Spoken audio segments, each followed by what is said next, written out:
Hi, my name is John Gulbranson and I'm the President of International Test Instruments. In this presentation I will talk about the history of PC buses from ISA to PCI Express. So it all started back in 1981 when IBM created the original IBM PC. That machine used a Intel 8088 CPU running at 4.77 megahertz, which resulted in the blazingly fast I/O bandwidth of 4 megabytes per second. The ISA standard, however, was created a few years later in 1984 when the PC-80, the improved PC, was created, which used the 8286 CPU. And that CPU uses a 16-bit data bus running at 8 megahertz for a total memory and I/O card bandwidth of 16 megabytes per second. There are two versions of the ISA card.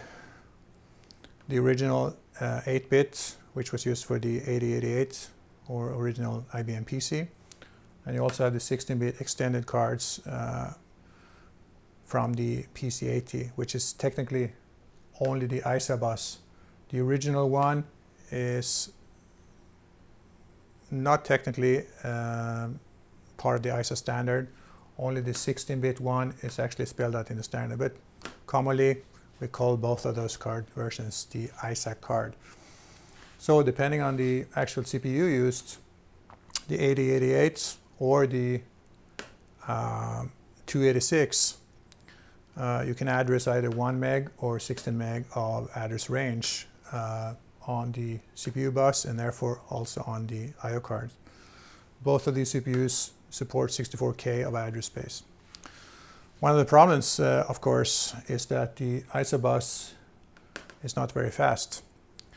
It was an old design from 1980, essentially. And after about 10 years, when Windows came along and other GUI-based operating systems, the I/O bandwidth was not enough to support the advanced graphics cards that started to come along. So the graphic cards manufacturers came together, and through their group, the VESA group, Video Electronic Standards Association, created a VEL bus, or VESA Local Bus, which essentially was again a direct attachment of the graphics card and any other card, I/O card that you wanted to directly connect with high performance, and they connected it to the CPU memory bus again. And because the top of the line CPU at the time was the 486 CPU running at 33 megahertz, that was the bus standard for the VEL Local Bus. And the problem, of course, with doing that is that they married it to the 486 CPU bus protocol, and when other CPUs came out, particularly the Pentium, it used a different bus protocol, and the VEL bus was no longer an option. It simply didn't work. Later on, IBM tried to create a future-proof and CPU-independent alternative to the ISA bus as part of their MCA microchannel architecture design. And we'll talk about that bus and the VEL bus in some future slides. This slide shows the original IBM PC-80 motherboard from 1984. This is the board that uses a 8286 CPU. And you can here see the two different slots. This is the legacy original PC slot, and this is the extended, you can see the extension here, connector for the actual ISA slot, which is part of the ISA standard from 1984. So technically this is the only true ISA slot, but we refer to both as ISA slots and therefore ISA boards. So in this slide behind me here, you see the pinout of the ISA bus connector. This is the hold connector for the that is spec'd as part of the 286 computer, and this part here is the original PC connector, the 8-bit. You have 8 data bits on this connector and you have another 8 on this. So in total you have 16 for the whole interface. This slide shows some features of the MCA bus, or as it also is known as microchannel architecture. The MCA bus was created in 1987 by IBM to address the deficiencies of the ISA bus, which was mainly CPU independence, or CPU dependence I should say, and lack of performance. It was mainly used by the IBM PS2 computers. It did not become very popular because of it was not backwards compatible with existing ISA cards. It was fairly high performance though, up to 32 bits wide, running at 10 megahertz for a throughput of 40 megabytes per second. Was quite good for its time.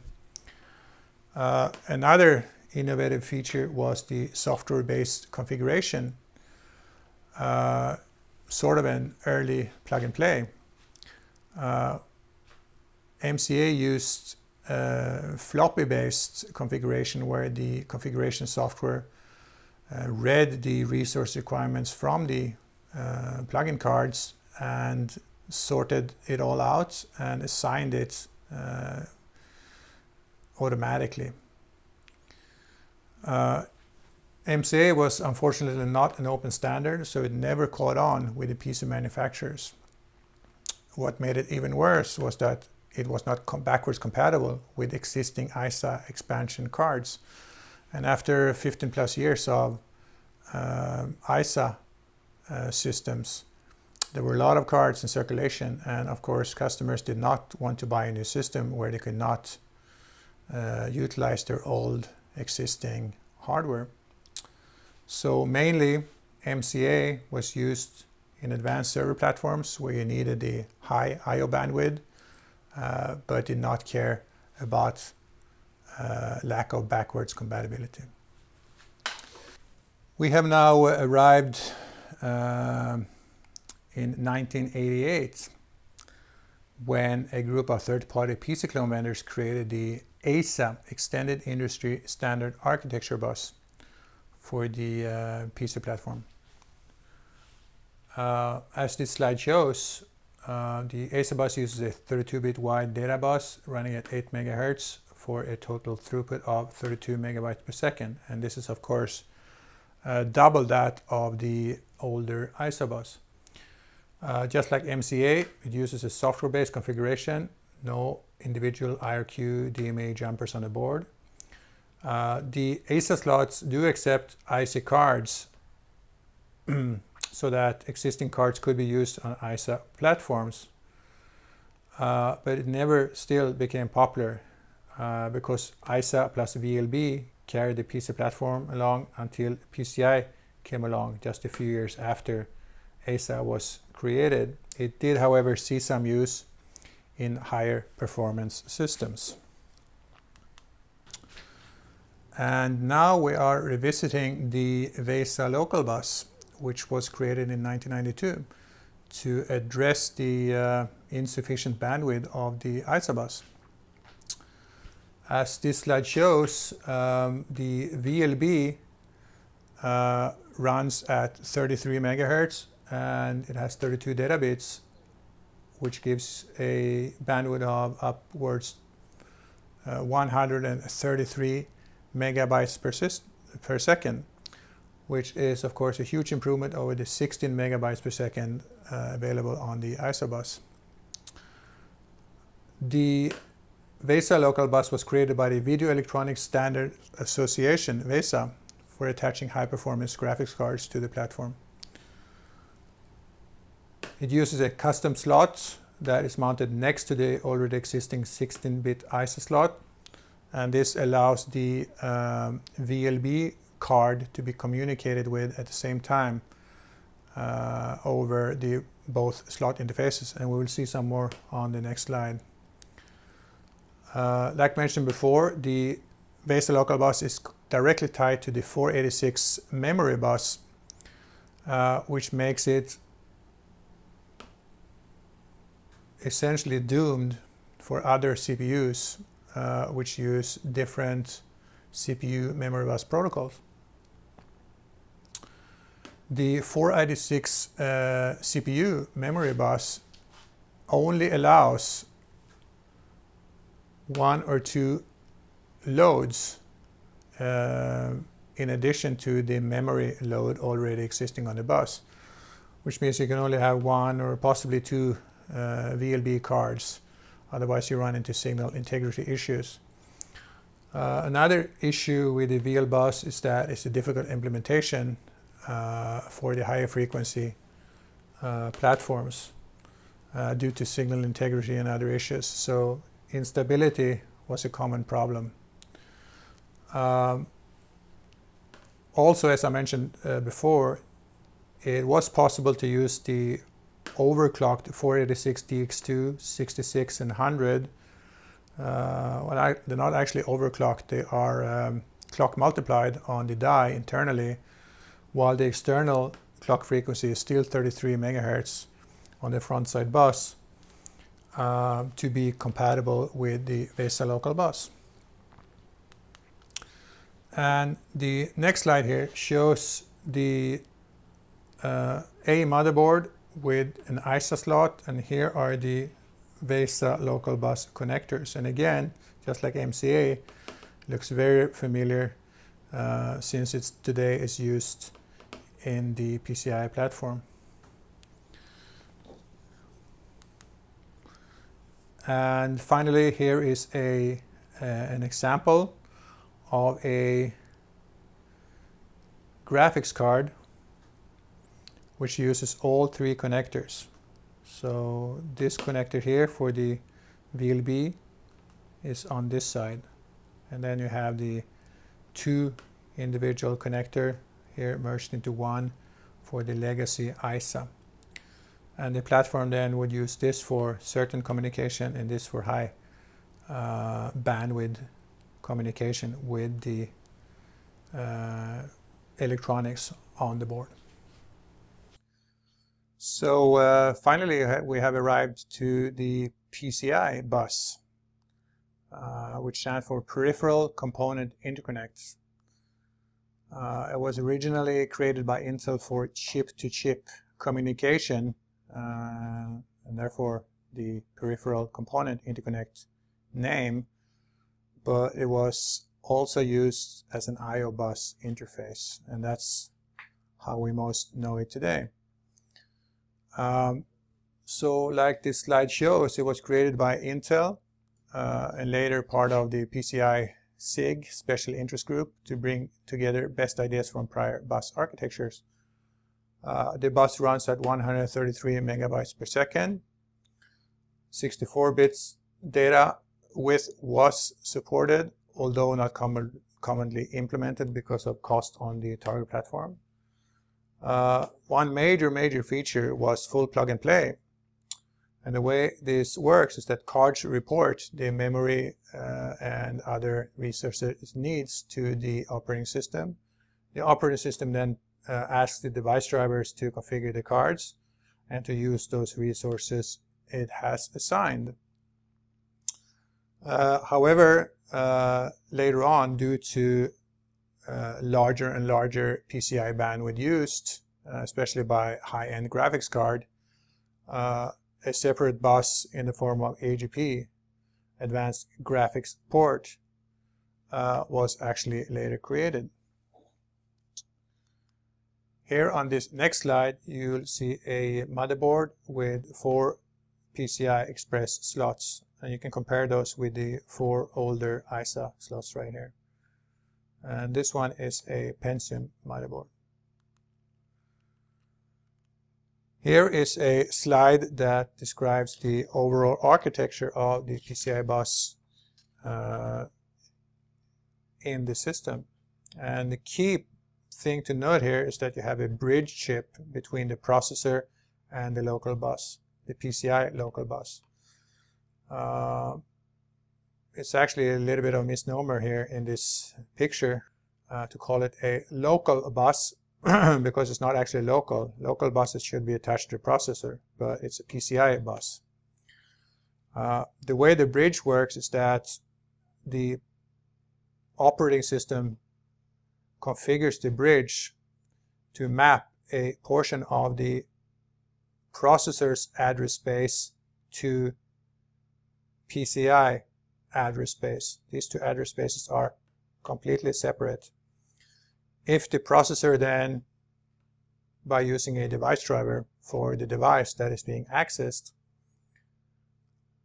accesses a register that the bridge recognizes as being mapped to a graphics card or another card here, then the bridge would claim that primary bus transaction, the memory bus transaction, and create a secondary transaction on the PCI local bus. That secondary transaction would then be claimed by the graphics card here, for instance. The graphics card would do the read or write or whatever transaction is being performed. Could be I/O too. And then the transaction would complete on the secondary bus, on the PCI bus. The bridge would then complete the primary bus. So it works as a bus master, if you will, on the PCI bus on behalf of the processor. This slide shows the PCI bus interface signals. There are two groups of signals. One is the required pins group and one is the optional pins group.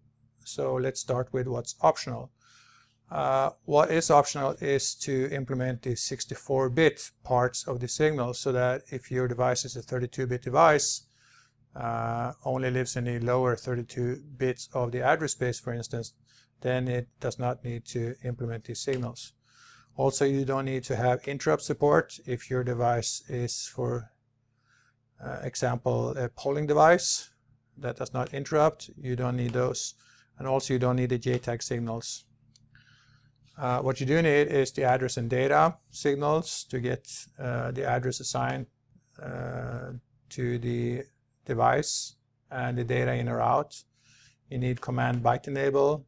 The byte enable signals are used for reading or writing individual bytes. So you might want to write the first 2 bytes, but not all 4 bytes in a 32-bit D word.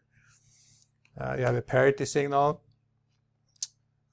So that parity can be checked. If there's something wrong with the parity, you would report that to the operating system or the other side, rather, depending on who's reading and writing, using the parity error signal. If there's something else wrong, critically wrong, you can assert the system error signal, in which case the system would basically bug check and lock up, if not handled in any other way. You have request grant for bus mastering. You have clock and reset signals. And this is pretty much everything needed to implement a PCI compliant device. This slide shows the configuration space registers. On PCI, you actually have 3 unique address spaces that can be used. The first 2 are the normal memory and I/O address spaces, which are used for accessing registers within the device that are related to your the operation of a device. The third address range on PCI is the configuration space. The configuration space registers are used by the operating system to learn about the capabilities of the device and what resources the device needs to do its work. So I'm going to go through the various registers behind me and give you an overview what they are used for. The most important registers are the vendor ID register, the device ID, and the base address registers, or also called bars. The vendor and device ID registers are used for plug-and-play purposes. The operating system goes and reads these two registers on all devices to learn the manufacturer and what type of device it is, and based on that information it would match that with a device driver that will configure the card. The base address registers are used for letting the operating system know what memory and I/O ranges are needed by the card to do its work.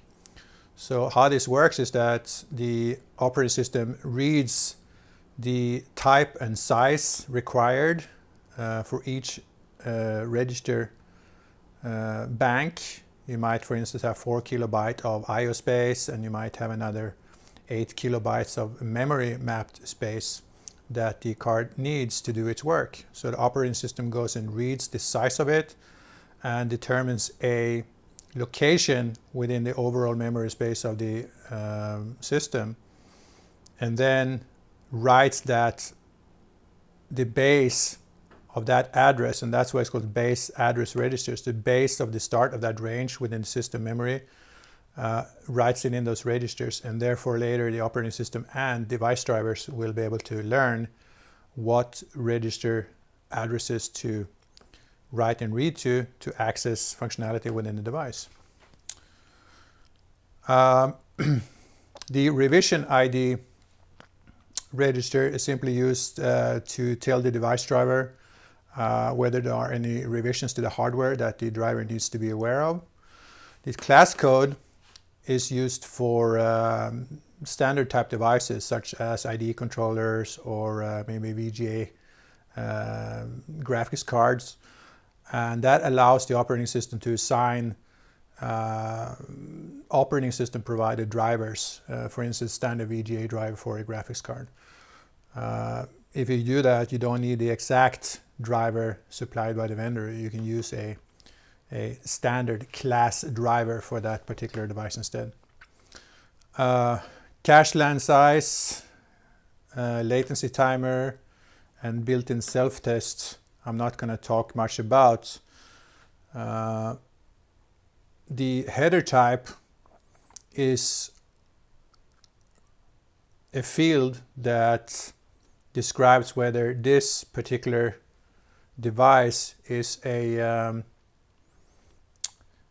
end point device, whether it's a bridge or whether it's some other type of device.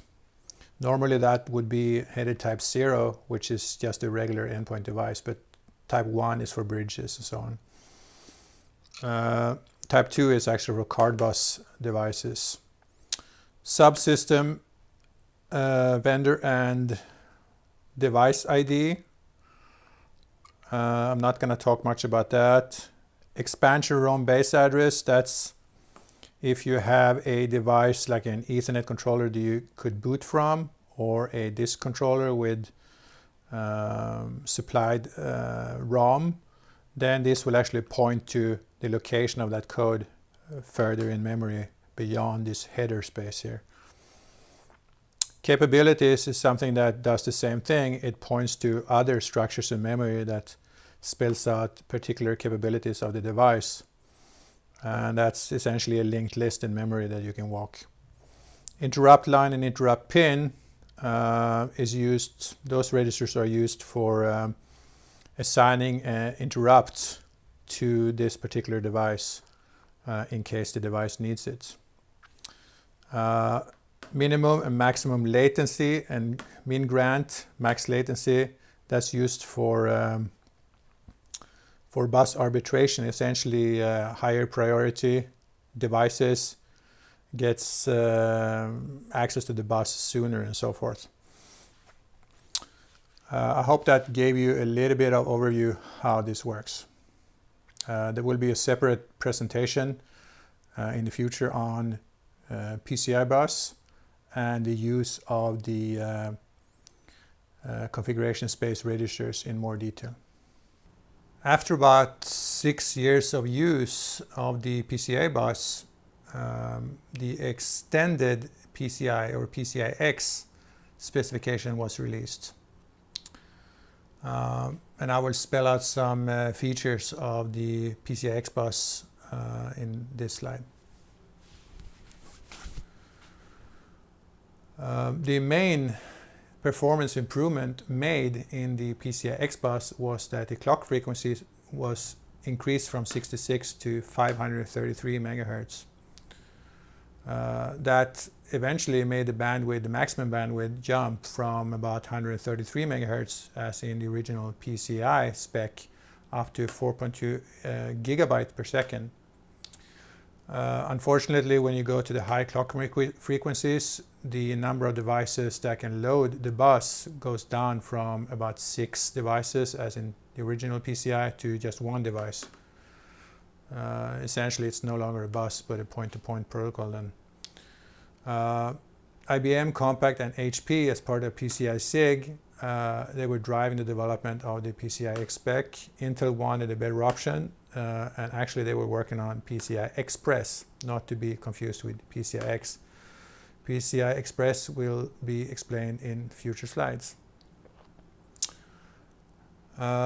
There are some protocol improvements over PCI in PCI-X. Here are the main features. There's a split response transaction that did away with polling on the bus, so that increased the efficiency of the bus. You have MSI, signal interrupt, MSI, message signal interrupts. So you can signal interrupts by write directly to the PCI bridge rather than use dedicated int-x interrupt lines. Due to higher cost, just like in PCI, only server pieces normally use 64-bit PCI-X. Desktop systems for regular consumer use normally stayed with 32-bit and also 32 megahertz PCI cards. And later the desktop systems also went directly from PCI to PCI Express, so they never implemented the PCI-X. PCI Express is actually a very low cost solution, although also very high performance, as we'll see later. Some of the problems with going wide, as in PCI-X, 64-bit wide buses with very high frequency, is that with high frequency it's very hard to keep the length of the traces in the buses the same, and if they don't, if they're not correctly length matched, then you have a problem with the setup and hold timing of the signals, and I will explain what that means in a later slide. And also one of the issues here with wide buses in general is that it ties up a lot of I/O pins on the chipset, which limits the overall chip functionality, and that's one of the main features in PCI Express that we'll talk about later, is that it only uses 2 signals per direction for a very high frequency serial bus instead. In this slide, it is shown that there are different keying on PCI cards depending on the voltage that the card can work with.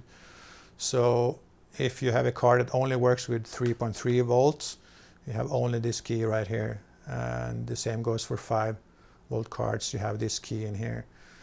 There are some cards that are universal, which means that they have dual voltage drivers and receivers, so they can work at any voltage, and you have the keying in both locations. Essentially, you don't have to worry too much about the keying. If the card fits in a slot, it will work. And this slide talks a little bit more about the setup and hold timing skew between signals.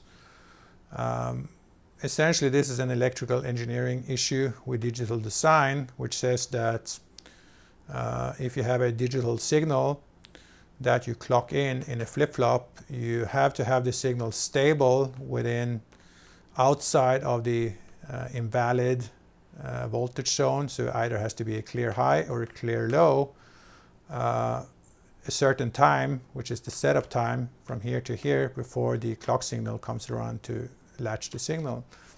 And the same goes after the clock signal. The data signal has to be stable during this hold time.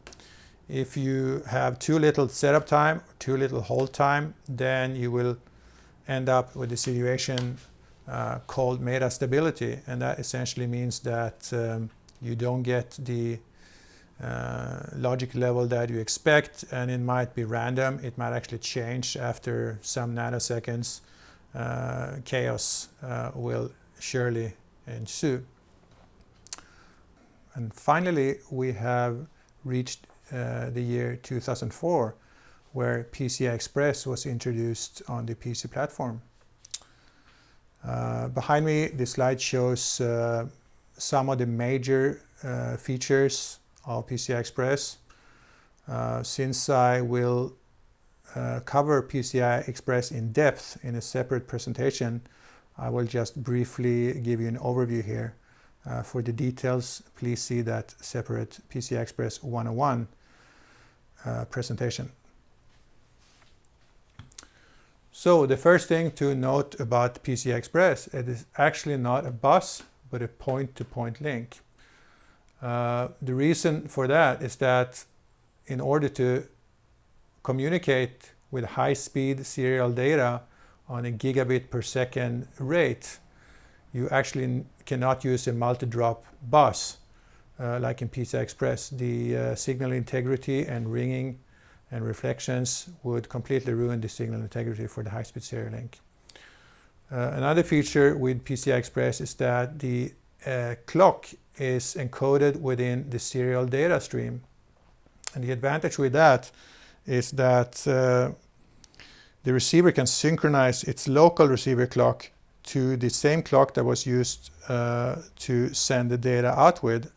And note that you can do that without carrying a separate clock signal like for other common clock or source synchronous clock buses.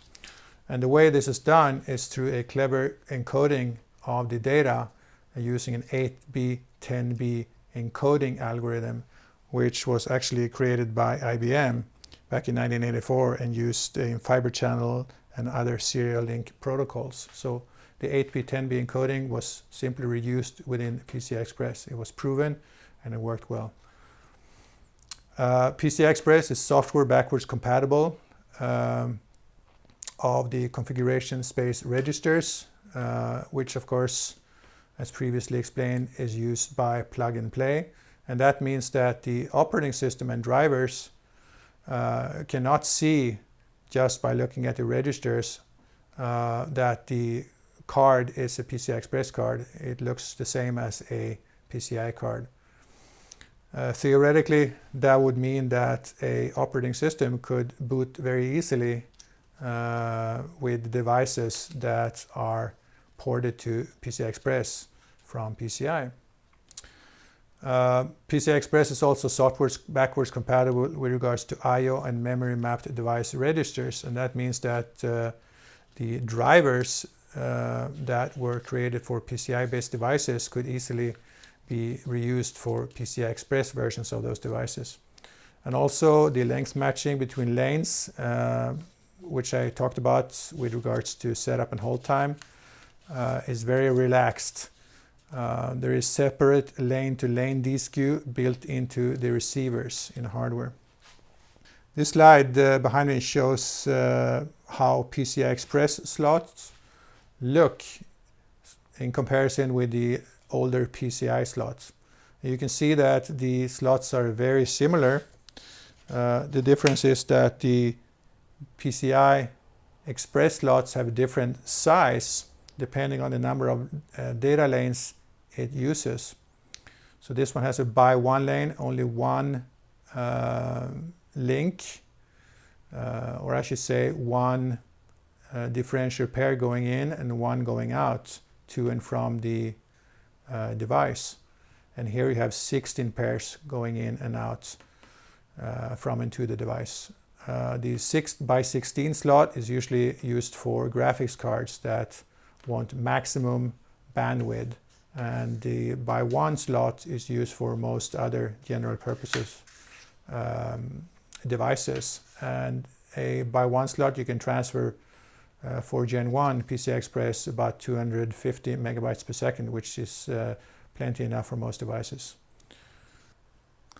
This slide shows essentially the growth of bandwidth going all the way back to the beginning of PCI through all the versions, PCI 2, PCI-X, PCI 3, and so on.